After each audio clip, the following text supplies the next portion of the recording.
Well, good afternoon, everyone. Thank you so much for joining us today for our July community chat. My name is Bex Hayhoe, and I am the Executive Director of United to End Homelessness. Last month here on our community chat, we talked with True Colors United and Dr. Demi Hill about what other communities are doing to address youth homelessness, and in particular, how LGBTQ plus youth are impacted by homelessness. It was a really fantastic conversation and a lot of inspiration for work that we could be doing here in Orange County. So if you missed it, you can find it on our YouTube and on our Facebook, and be sure to subscribe. This is my shameless plug to our YouTube so you can stay up to date with this series. I am really excited for today's conversation because there's a lot of innovation happening here in Orange County. So today I am joined by 3 local experts, all of whom are spearheading some pretty remarkable work in our community. I am delighted to be joined by Sandra Lozo, the Community Preservation and Licensing Manager and Homeless Liaison for the City of Anaheim, Interim Chief Julian Harvey from the Huntington Beach Police Department, and Captain Nate Wilson of the Orange County Sheriff's Department. So a warm welcome to each of you. Before we dig into our conversation today, I would love if you could briefly introduce yourself and share a little about what you do. And Captain Nate, I will come to you first. Okay, well, thank you. My name is Captain Nate Wilson, and I oversee the Orange County Sheriff's Department's Behavioral Health Bureau.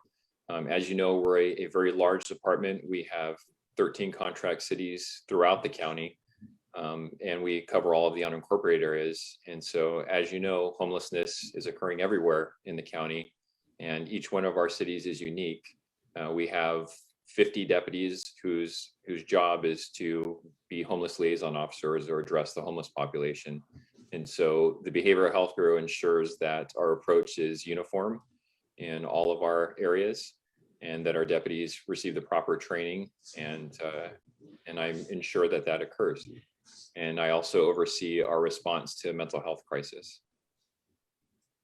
Wonderful. You have a very important job here in our community, so thank you. Sandra, I'm going to come to you next. Thank you, and thank you, Bex, for having me. I really appreciate it. My name is Sandra Lozo. I'm the Community Preservation and Licensing Manager and Homeless Liaison for the City of Anaheim. I've been working here for 28 years, and I oversee all things homeless in Anaheim. I'm the contract administrator for our city homeless shelters. I also lead our homeless collaborative with all of our nonprofits and every month, as well as our internal staff meetings, as everybody is impacted by our homelessness throughout our city, including our homeless neighbors. And so we work really hard addressing all different aspects. Everybody has a unique story, and being able to collaborate with partners and nonprofits has been huge for us, as well as collaborating with our internal staff and other agencies such as the county. Wonderful. Thank you, Sandra. There's been some great things happening in Anaheim, so I look forward to digging into that a little more.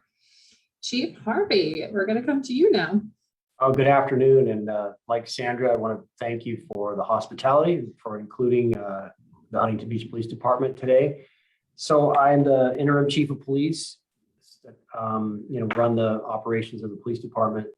And specifically on the homeless front, obviously it is such an impactful problem for our residents and our clients and our businesses and our visitors that I am fairly intensely involved in our efforts on this challenging front. So I'm sure we're going to get to some more details today, but it's everything from overseeing our internal staff here with our homeless task force, our police officers, our sergeant, our case managers. We kind of do everything in-house with in-house employees here. And so that allows us to kind of hyper focus on the problem locally. Obviously we have the Navigation Center as our shelter here on Beach Boulevard. I'm proud to say that we work closely with the other representatives on the panel today, namely the Sheriff's Department, Anaheim PD, yourselves, and everyone else. So looking forward to the conversation. wonderful. Thank you so much. There have been some really innovative things going on at each of your organizations when it comes to a law enforcement response to homelessness. So we are just going to dive straight in. Sandra, I'm going to come to you first. What has been happening in Anaheim and why did these changes come about? Thank you so much. We're real excited to be able to talk about our pilot program that we kicked off January 1st of this year.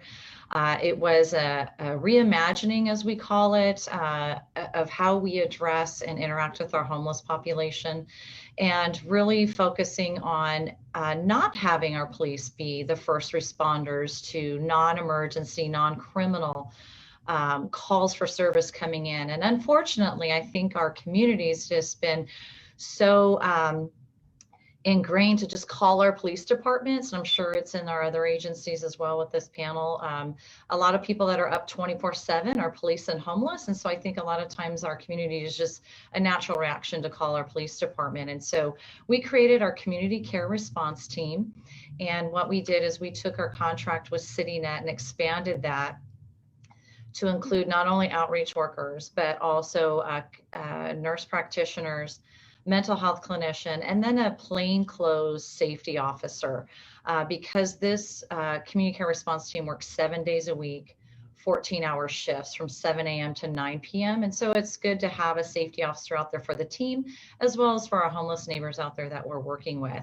And our 4 goals that we set for this program was to divert non-emergency calls related to homelessness away from our police department over to community care response team, to have a more robust outreach program out there with skilled professionals for longer periods of time, which these shifts were set up as our police department's calls for service showed that most of the calls come in during those shifts. So to have more touches with these skilled professionals with our homeless neighbors to provide more shelter opportunities and other housing opportunities out in the field.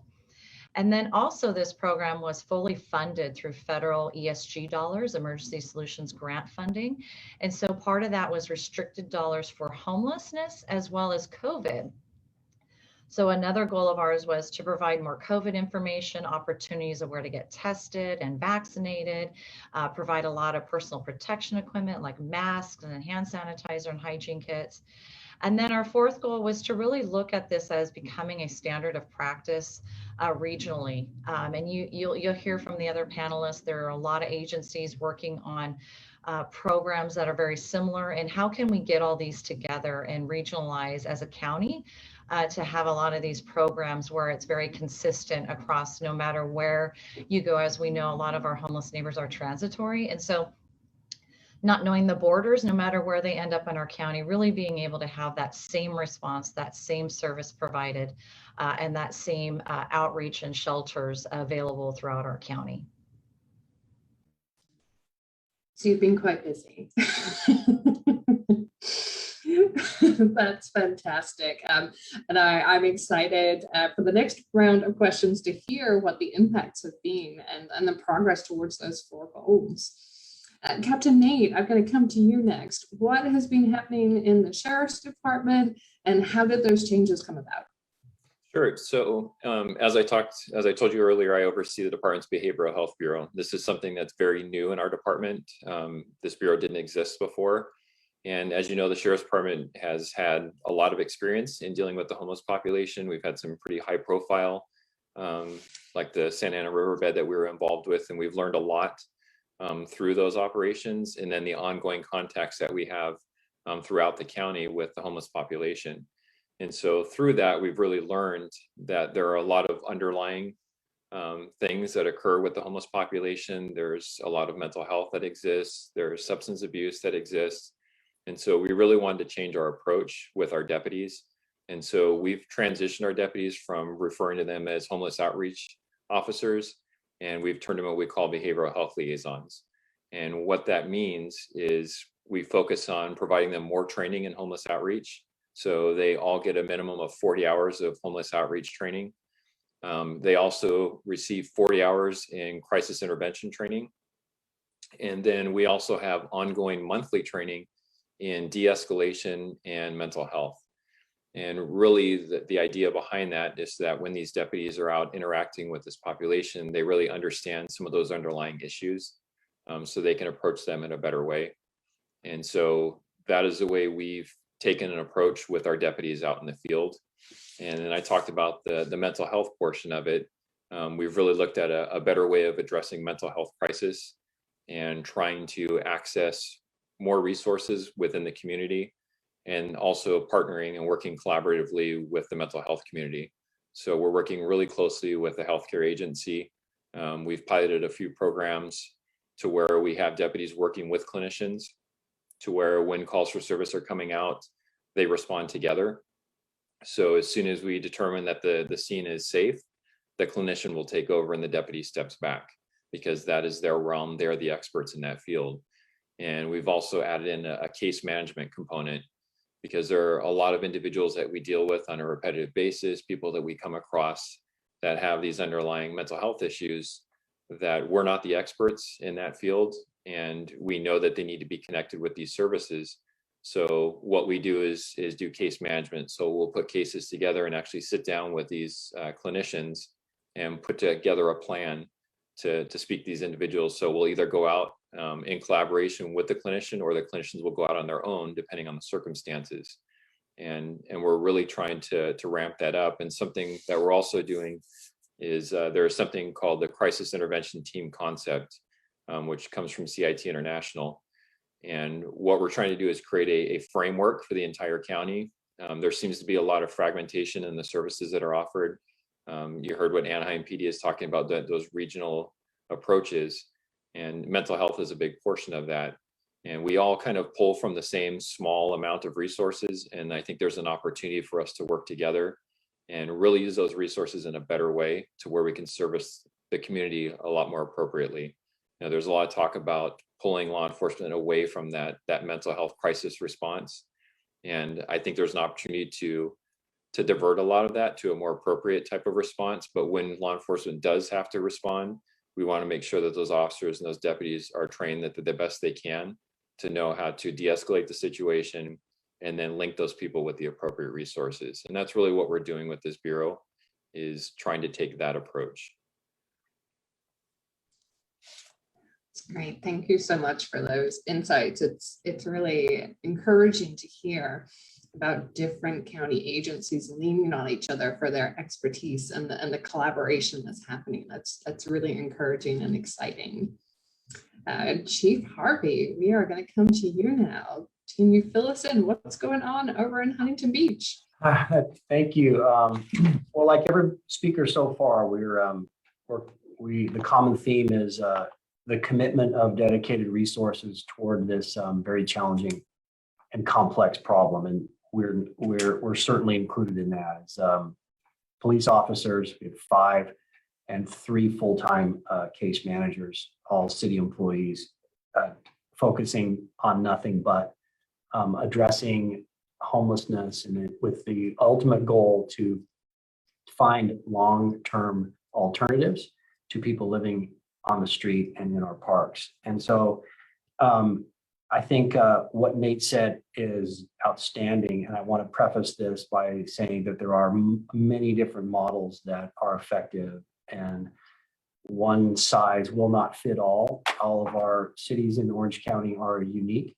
And I think it's sort of not a zero-sum game. There are going to be approaches brought by different parts of the county, different cities, that I think it demonstrates that we're thinking about this thoughtfully, and we're thinking about it sort of in a completely different manner. And here in Huntington Beach, we're about to launch a mobile crisis response that it's called Be Well Huntington Beach, and the operator is the Be Well organization that operates the Anita Street facility in Orange.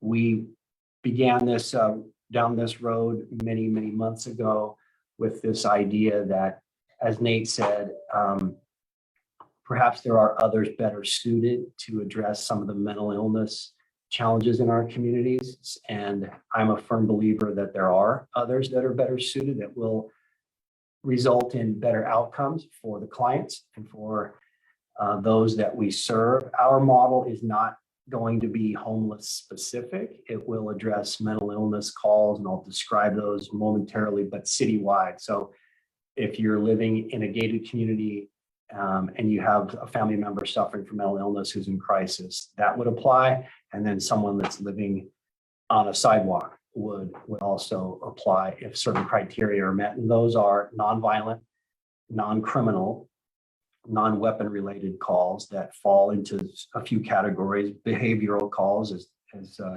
Captain Wilson talked about, just essentially inappropriate behavior, inappropriate responses to stimuli, those types of calls. We get a lot of those. This would be substance abuse calls, someone suffering from long-term or short-term substance abuse or alcoholism. Public assistance calls where people might be failing to thrive or in need of basic sustenance. They're standing out in the sun with no shirt on, not necessarily a medical aid. Those will be diverted a different route. Obviously, we have a whole 911 system and MetroNet in place for medical calls. This would be mental health only calls for public assistance. And the last one is sort of a non-domestic violence family issues or neighborhood disputes where you may have an incorrigible child or some parenting challenges or roommate issues or neighbor to neighbor issues that might require more of a long-term mediation approach or a long-term more of a, hey, let's get counseling for this 12-year-old incorrigible child, as opposed to if patrol comes, they'll deal with the immediate issue. Hey, stop kicking holes in the walls, bye, and we go back in service. And then the next day, different officers show up. There's no continuity there. And so those are the sort of the categories that this will address. It's a trial. The vehicle will be 2 crisis counselors in a van, and no police in our model on this one. And not saying that at some time we may have to respond, but we're going to triage these calls to find the ones where police are not needed. And as has been commented on, sometimes we are provocative, our very presence, the uniform. Many of these individuals have a long history with law enforcement, and that's been a fairly negative history. They may have been arrested, they may have been committed, or otherwise they've suffered trauma and the police are somehow associated with that. And so our mere presence sometimes is provocative and could lead to the need for an application of force or otherwise. So that's our approach. And it's a big topic. It's different. We're going to see how it works here. And we're going to launch in the early part of August. Thank you so much. And I know that this is new and it's going to be beginning very soon. Are there any results that you're hoping to see from this shift? Yeah, we are hoping, number one, better outcomes, meaning the calls that we currently go on with police officers, varying degrees of success. Our officers, laudable efforts. Some of them are very gifted in this area. Some have experience in navigating the myriad insurance options. If someone has Medicaid and they're eligible for a certain bed, perhaps there's a college hospital bed available. There's some gifted officers who can navigate that. But for the most part, we end up in an emergency room for hours waiting for an available bed. And now we impact the emergency room and we take 2 officers out of the field for a long period of time. And so what I'm hoping to get out of it is a better outcome for those we serve and keeping my officers in the field in service for keeping our response times low, doing proactive enforcement, doing community policing, and doing really what we hire cops to do. And yes, this is an important part of the job, is dealing with mental illness, but we are supplementing our resources with this Be Well. We're not defunding, it's not instead of, it's on top of. And I forgot to mention the case management follow-up component. Nate touched on it, is one of the demands of the Be Well HB program is they will do case follow-up. So the 12-year-old example I gave you, they'll go to that call and they'll remain involved and engaged with that family on an ongoing basis to check in. How's the therapy going? How is things going today? Or a substance abuse call. or someone suffering from paranoid schizophrenia. Hey, mom, how's your daughter? Is she taking her meds? Almost as a proactive way to prevent that 911 call from ever happening. And I think that is, I believe, going to be one of the best outcomes, is that case follow-up, which we can't do. We're just not built for it today. Thank you. Captain Wilson, I'm curious around what impact have you seen so far around the things that your team has been doing? I think Chief Harvey really summed it up perfectly on what the goals are. I mean, we're all looking to accomplish the same thing, and for us, there are a lot of metrics that we weren't collecting. And so we've added in a component where we can track all of our calls for service involving mental health, all of those calls for service involving homelessness. So we can really look at how we're responding. And one of the big topics that comes up is the recidivism. There are those individuals that we contact on a repetitive basis. And it's very easy to get the people that want help, but there's a lot of people out there that are service resistant, or there's a lot of roadblocks that are in their way from accepting services, whether it's some underlying factors because of substance abuse or mental health. And we're really looking at addressing those individuals, because those are the ones that seem to get a lot of attention. And we're trying to find a better way of addressing those individuals. And I think that's what a lot of these programs are about, is that population. And so we're starting to collect those numbers, and hopefully in the near future, we'll see what the impacts of these programs are. And if they're successful, great, we'll continue doing what those programs are. But if they're not, then we'll right the ship in another direction. But the thing is, we're going to keep trying, and we're going to keep working until we find the correct solution. Well, hopefully we'll be back on another community chat talking about the results that you found. And so I will look forward to receiving an update on that. Thank you. One of the things that you mentioned was around removing roadblocks for people that have perhaps struggled to engage with services that have been offered. And I think that was a really important point that you brought up around just sort of that dialogue that we often hear around people who are service resistant, but the connection to that resistance with the roadblocks that have previously existed in terms of being able to access services, and how challenging that has been. And I think what's really encouraging from this conversation is the steps that you have all made in your organizations to identify those roadblocks, remove those roadblocks, and try to make this easier for everybody involved. And so, Sandra, I'm gonna come to you, because your program has been in action for, 7 months now. So I'm curious, what have the impacts been? Great, thank you. We actually just did a presentation this week of our 6-month review to our city council that you are welcome to view on our city's webpage. Through our first 6 months, and again, keeping our 4 goals in mind, one of them being having more skilled professionals out there, like you had mentioned, kind of removing those roadblocks, seeing what we can do to get more people off the streets.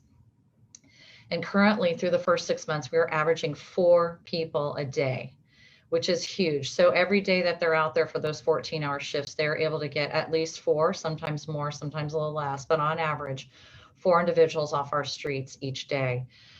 Regarding diversion of homeless calls, non-emergency, away from our police department over to CCRT, we are at almost 20% of those homeless calls coming into our police department. We were able to divert in the first 6 months over to CCRT.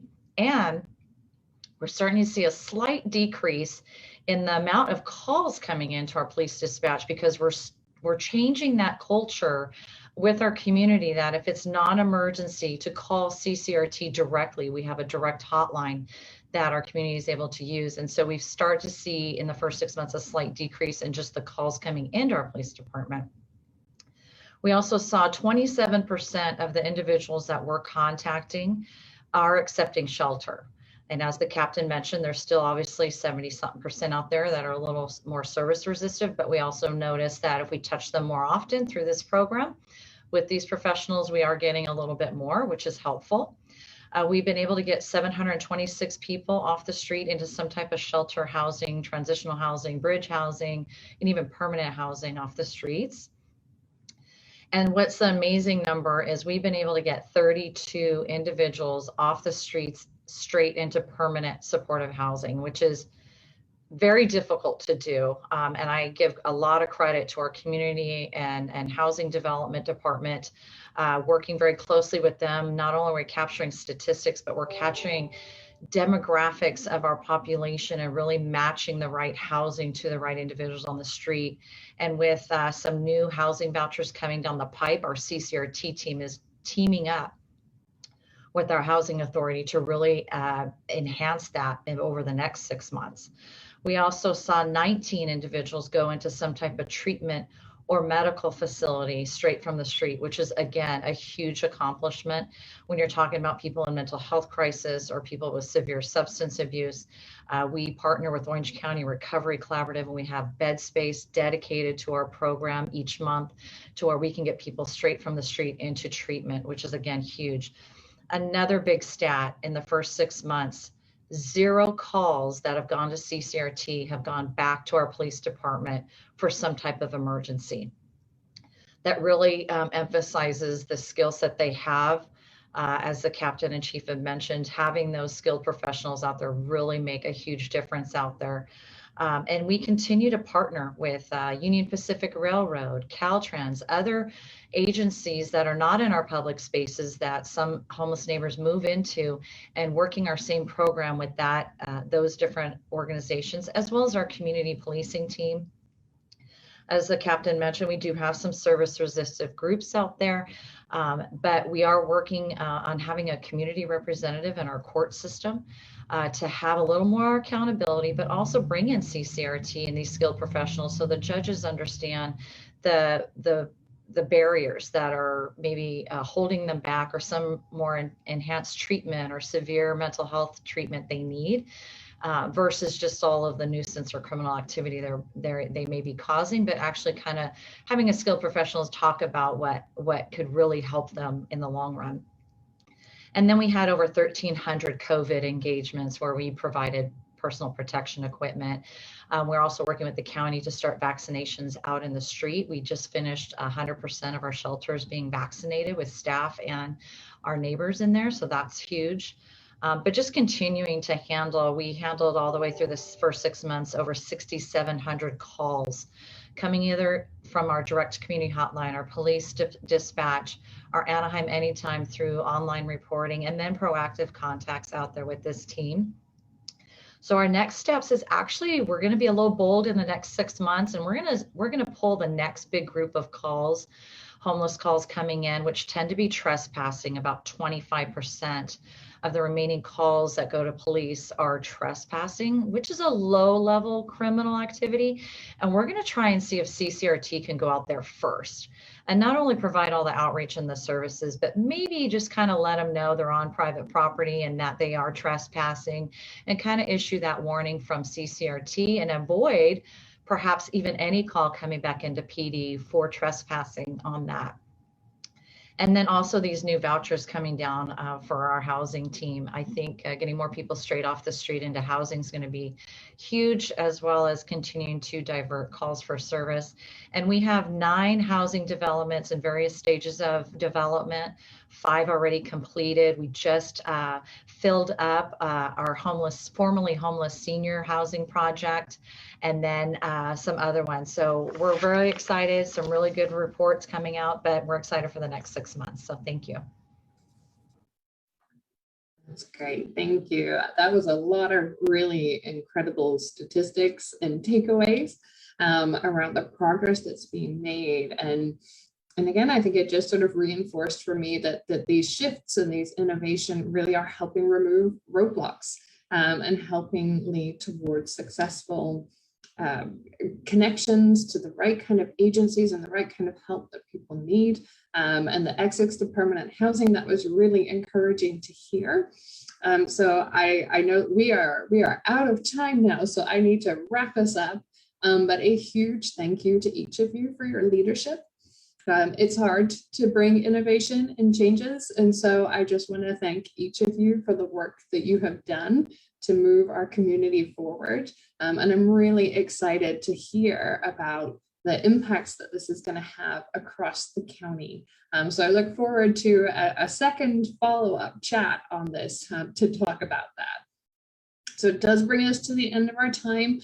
For those of you who are here on Zoom, there's going to be a little survey that's going to pop up. We'd appreciate your feedback. And if you think your friends or family might be interested in this, please feel free to let them know that this will be on our Facebook page and our YouTube page, and they are welcome to watch there. So we will be back in August. Thank you, everyone. Thank you to all of you who submitted questions to help formulate our chat today.